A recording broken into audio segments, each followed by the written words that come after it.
Hi everyone, it's a Ticket to Christ again. Today we're starting a new series. It's the End of Days series, and it's a series just to really build and help you grow in your faith and in the areas maybe that you want to grow in, and just really focus in on having small quiet times together that maybe you can marinate on and pray through in your own personal walk, or it might just inspire you in your own study. And we're reading Matthew 25 from 1 to 13. It says, Jesus said, "Then shall the kingdom of heaven be likened unto 10 virgins, which took their lamps and went forth to meet the bridegroom. And 5 of them were wise, and 5 were foolish. They that were foolish took their lamps, and took no oil with them. But the wise took oil in their vessels with their lamps. While the bridegroom tarried, they all slumbered and slept. And at midnight there was a cry made, Behold, the bridegroom cometh. Go ye out to meet him. Then all those virgins arose and trimmed their lamps. And the foolish said unto the wise, Give us of your oil, for our lamps are gone out. But the wise answered, saying, Not so, lest there be not enough for us and you, but go ye rather to them that sell, and buy for yourselves. And while they went to buy, the bridegroom came, and they that were ready went in with him to the marriage, and the door was shut. Afterward came also the other virgins, saying, Lord, Lord, open to us. But he answered and said, Verily I say unto you, I know you not.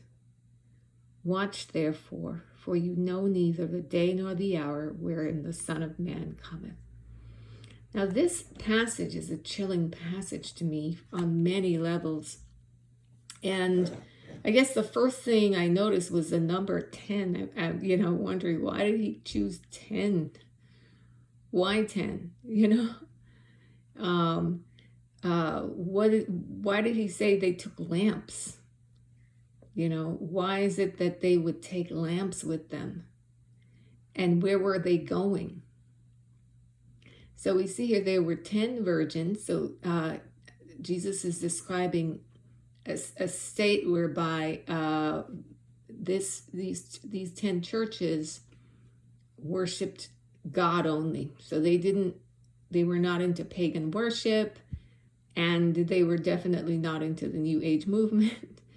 They were not mixing the gospel. They were worshiping, following the one true God. And it was 10 of them.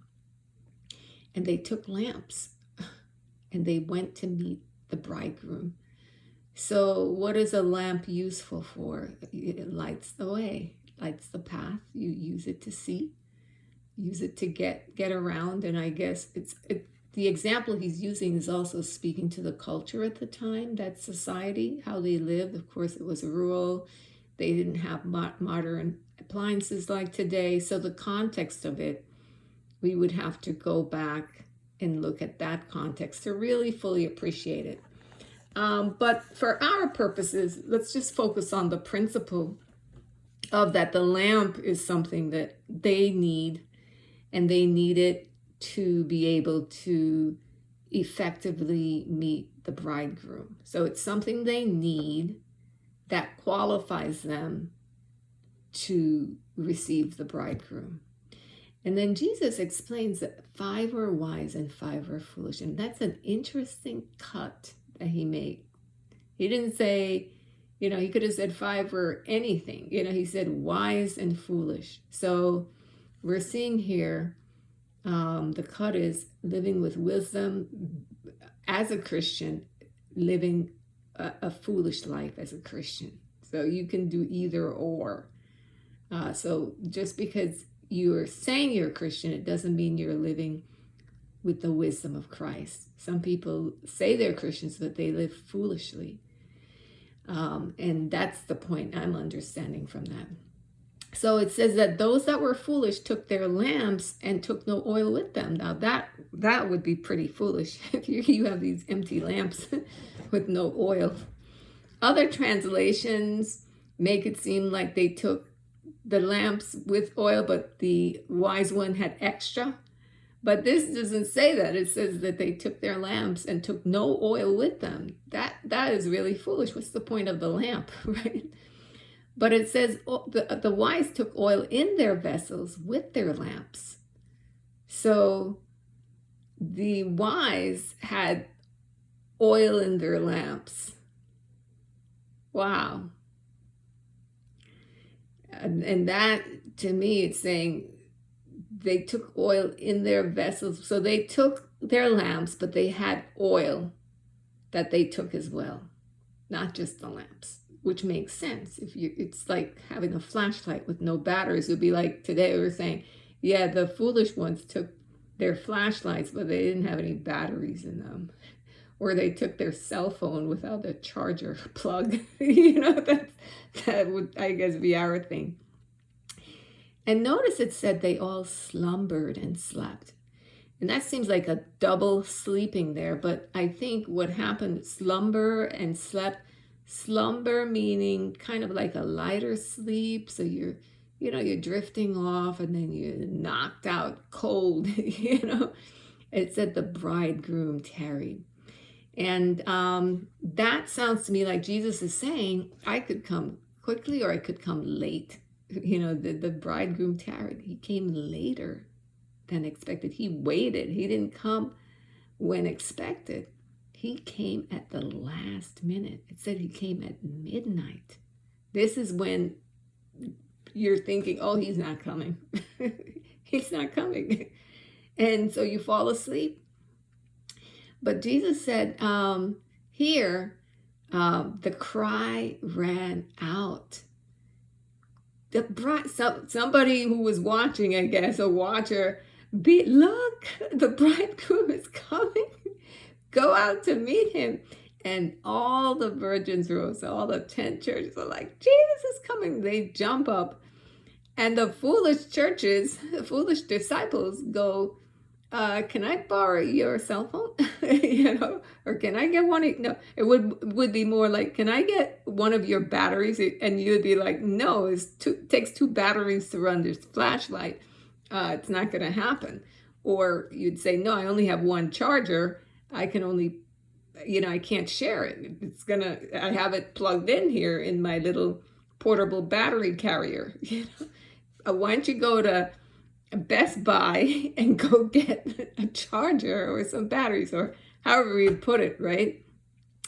So they went to buy and the bridegroom came and the ready ones went in. And what I find is very telling is that the foolish ones went and actually got the oil. They got the batteries, whatever they did, and they came back. And the Lord said to them, I know you not. I don't know you. And that is so scary. That is so scary. He didn't know them because they didn't come in at the right time. They were not prepared. They were not ready. And so when they tried to come later with their little oil in their lamps, though they had it, it was too late.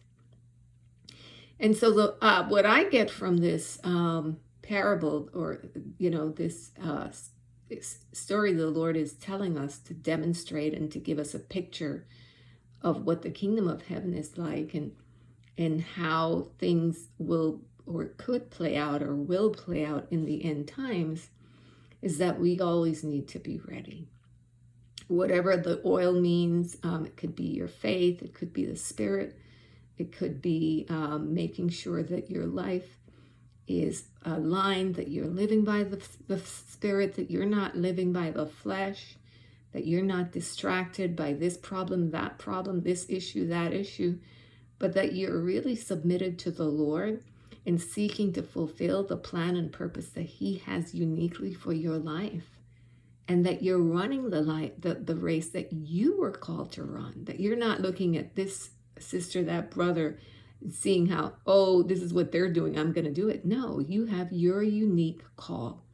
You're a unique person that God calls to fulfill a role that only you can fulfill.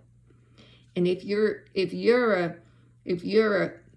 a tree, for example, if you're an apple tree trying to run the race of an orange tree, you're going to be not only frustrated, but you're going to completely be like one of those foolish virgins.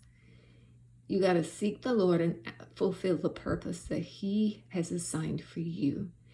And that happens through day by day, taking the time out to really looking to make sure that you have enough oil, that you have oil for your lamps, that you have faith, that you're walking in step with the Lord. So if you have any ideas or thoughts about this scripture and you want to drop comments below, feel free to do that. And just keep them respectful. And we'll continue with this series tomorrow. I hope this helps, and have a great day. Bye-bye.